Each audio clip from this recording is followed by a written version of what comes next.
श्री राधा कृष्णाभ्याम नमः।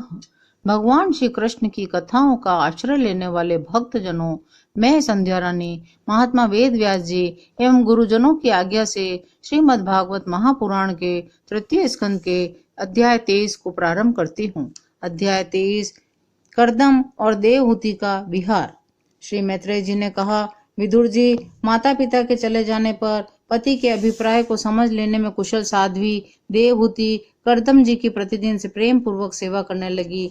ठीक उसी तरह जैसे पार्वती जी भगवान शंकर की सेवा करती हैं। उसने काम, वासना, दंभ, द्वेष, लोभ, पाप, मत का त्याग कर बड़ी ही सावधानी और लगन के साथ सेवा में तत्पर रहकर विश्वास, पवित्रता, गौरव, संयम, सेवा, प्रेम और मधुर भाषण आदि गुणों से अपने परम तेजस्वी पतिदेव को संतुष्ट कर लिया। कर्दम जी बोले, मनुनंदिनी, तुमने मेरा बड़ा आदर किया। मैं तुम्हारी उत्तम सेवा और परम भक्ति से बहुत संतुष्ट हूँ। सभी देहधारियों का अपना शरीर बहुत प्रिय एवं आदर की वस्तु होता है, किंतु तुमने मेरी सेवा के आगे उसके क्षीण होने की भी परवाह नहीं की। अपने धर्म का पालन करते रहने से मुझे तप, समाधि, उपासना, योग के द्वारा जो भय और शोक से रहित भगवत प्रसाद स्वरूप विभूतियां प्राप्त हुई है, उन पर मेरी सेवा के प्रभाव से अब तुम्हारा भी अधिकार हो गया है। मैं तुम्हें दिव्य दृष्टि प्रदान करता हूँ, उसके द्वारा तुम उन्हें देखो। अन्य जितने भी भोग हैं वे तो भगवान श्री हरि के भ्रुकुटी विलास मात्र से नष्ट हो जाते हैं, अतः वे इनके आगे कुछ भी नहीं है। तुम मेरी सेवा से भी कृतार्थ हो गई हो। अपने पातिव्रत धर्म का पालन करने से तुम्हें ये दिव्य भोग प्राप्त हो गए हैं, तुम इन्हें भोग सकती हो। कर्दम जी के इस प्रकार कहने से अपने पतिदेव को संपूर्ण योगमय और विद्याओं में कुशल जानकर उस अबला की सारी चिंता जाती रही।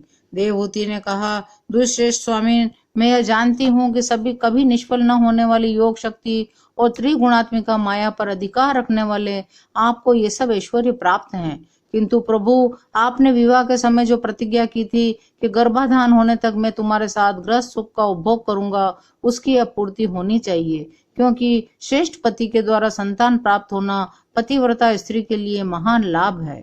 हम दोनों के समागम के लिए शास्त्र के अनुसार जो कर्तव्य हो उसका आप उपदेश दीजिए। उबटन, गंध, भोजन आदि उपयोगी सामग्रियां भी जुटा दीजिए, जिससे मिलन की इच्छा से अत्यंत दीन दुर्बल हुआ मेरा यह शरीर आपके अंग संग के योग्य हो जाए, क्योंकि आपकी ही बढ़ाई हुई काम वेदना से मैं पीड़ित हो रही हूँ। हे स्वामी, इस कार्य के लिए उपयुक्त भवन तैयार हो जाए, इस पर भी विचार कीजिए।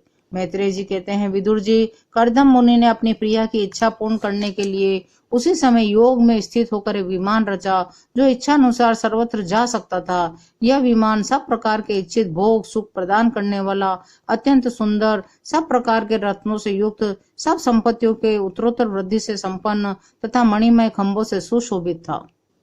उसमें सुविधा अनुसार क्रीड़ा स्थली, शयन गृह, बैठक, आंगन और चौक आदि बनाए गए थे, जिनके कारण वह विमान स्वयं कर्दम जी को भी विस्मित कर रहा था। ऐसे सुंदर घर को भी जब देवहूति ने बहुत प्रसन्न चित्त से नहीं देखा, तो सबके आंतरिक भाव को परख लेने वाले कर्दम जी ने स्वयं कहा, बीरू, तुम इस बिंदु सरोवर में स्नान करके विमान पर चढ़ जाओ। यह विष्णु भगवान का रचा हुआ तीर्थ मनुष्य को सभी कामनाओं की प्राप्ति कराने वाला है।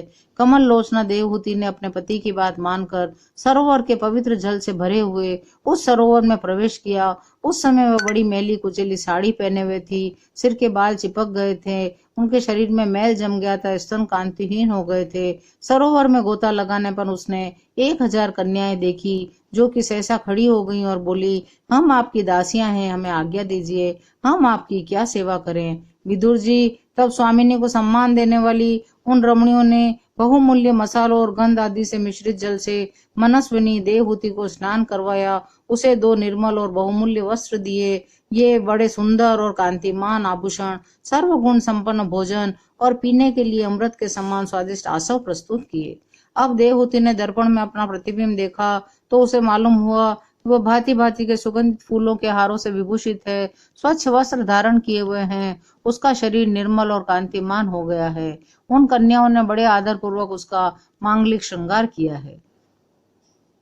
शत्रु विजयी विदुर जी, जब कर्दम जी ने देखा कि देवहूति का शरीर स्नान करने से अत्यंत निर्मल हो गया है और विवाह काल से पूर्व जैसा रूप था उसी रूप को पाकर वह अपूर्व शोभा से संपन्न हो गई है। उसका सुंदर वक्ष स्तर चोली से ढका हुआ है।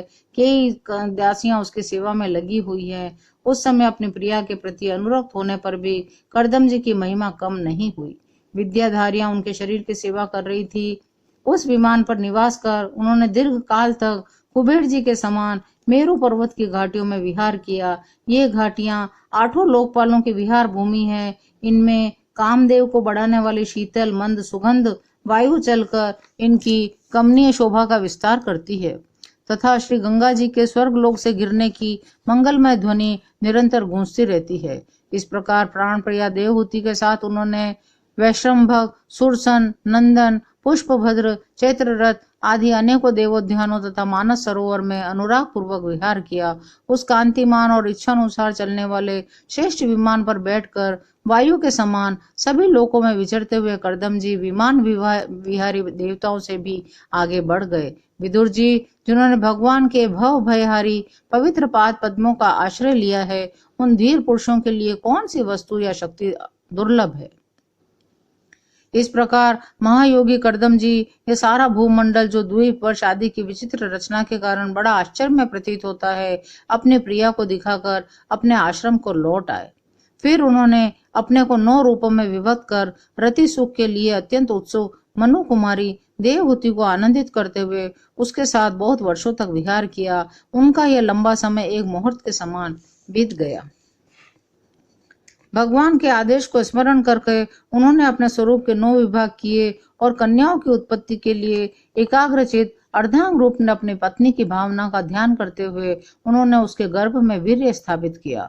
इससे देवहूति के एक साथ 9 कन्याएं पैदा हुई। वे सभी सर्वांग सुंदरी थी। उनके शरीर से लाल कमल की सी सुगंध निकलती थी। इस समय शुद्ध स्वभाव वाली सती देवहूति ने देखा पूर्व प्रतिज्ञा के अनुसार उनके पतिदेव संन्यास आश्रम ग्रहण करके वन को जाना चाहते हैं, तो उसने अपने आंसुओं को रोककर ऊपर से मुस्कुराते हुए व्याकुल एवं संतप्त हृदय से धीरे धीरे अति मधुर वाणी में कहा। उस समय वह सिर नीचे देवहूति ने कहा, भगवान, आपने जो कुछ प्रतिज्ञा की थी वह सब तो मैंने पूर्ण निभा दी, तो भी मैं आपकी शरणागत हूँ, अतः आप मुझे अभयदान दीजिए। ब्राह्मण, इन कन्याओं के लिए योग्य वर खोजने पड़ेंगे। आपके वन को चले जाने के बाद मेरे जन्म मरण रूपी शोक को दूर करने के लिए भी कोई होना चाहिए। प्रभु, अब तक परमात्मा से विमुख रहकर मेरा जो समय इंद्रिय सुख भोगने में बीता है वह तो निरर्थक ही गया। आपके परम प्रभाव को न जानने के कारण ही मैंने इंद्रियों के विषयों में आसक्त रहकर आपसे अनुराग किया है। तथापि यह भी मेरे संसार भय को दूर करने वाला ही होना चाहिए। अज्ञानवश असत्पुरुषों के साथ किया हुआ जो संग संसार बंधन का कारण होता है, वही सत्पुरुषों के साथ किए जाने पर असंगता प्रदान करता है। संसार में जिस पुरुष के कर्मों से न तो धर्म का संपादन होता है, न वैराग्य उत्पन्न होता है और न भगवान की सेवा ही संपन्न होती है, वह पुरुष जीते जी मुर्दे के समान है। अवश्य ही मैं भगवान की माया से बहुत ठगी गई, जो आप जैसे मुक्तिदाता पतिदेव को पाकर भी मैंने संसार बंधन से छूटने की इच्छा नहीं की। 23वां अध्याय यहीं विराम लेता है। शेष अगले अंक में। जय श्री कृष्ण।